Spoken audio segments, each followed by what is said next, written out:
तुम्ही कोर्टातनं तो रजिस्टर करून घेतला पाहिजे। पण मी तुम्हाला आश्वासित करतो, तुमच्या मनात शंका ठेवू नका, आकाश पाताळ एक करू, पण या केसमध्ये जर कोणाचा घातपात असेल, कोणाचाही बाप असला तरी त्याला खोदून काढू, सहन नाही करणार।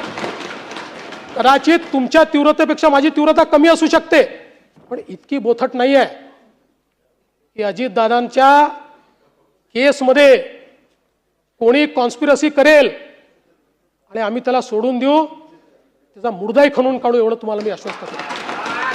आणि पुन्हा सांगतो, तुम्ही जे प्रयत्न करतात माझं समर्थन आहे, मी त्याच्या विरोधात नाही आहे।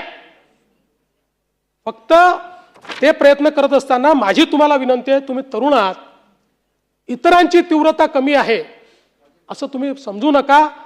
कदाचित तुमच्यामध्ये लिडरशिप आहे, तुम्ही समोर जाऊन करतात, काही असे असतील की ज्यांना मनातलं वाटतंय पण ती लिडरशिप त्यांना दाखवता येत नाही किंवा त्यांच्यामध्ये ती कार्यपद्धती नाही आहे।